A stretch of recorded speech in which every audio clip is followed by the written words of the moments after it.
So this sequence is a little tricky. And maybe you're looking at this one and you're like, I just can't figure out what's happening. Because it looks like, all right, if we're multiplying by something, that's not going to work because I'd have to multiply 1 by 1 to get 1. And if I keep multiplying by 1, I'm just going to keep getting 1s. So it's clearly got to do something with maybe addition. Okay, well, if I add something to 1 to get 1, I'd have to add 0. That's not going to work either. So now we're kind of stuck.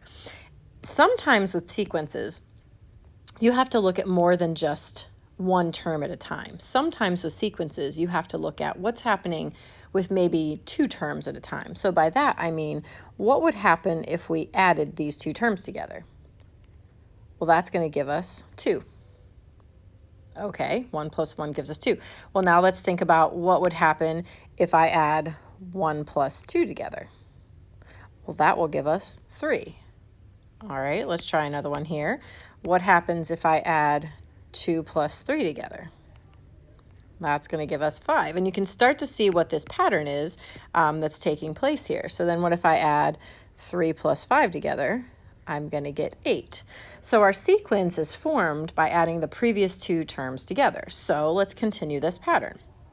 Let's add 5 plus 8 together, and that's going to give me 13.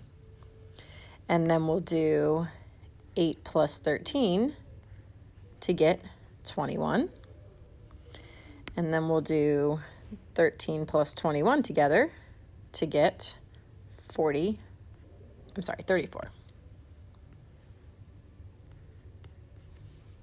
All right, so how you want to describe that, you may want to say you're adding the previous 2 terms together, however you want to describe what's happening there.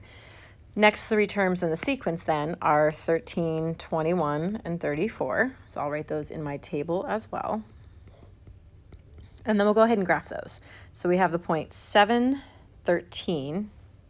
Looks like we're counting by 2's on the y-axis this time. So 7, 13, it's going to be right here.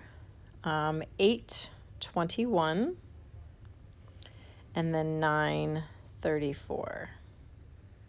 Once again, definitely not linear. Looks a little bit like it could be quadratic, and it might be something else.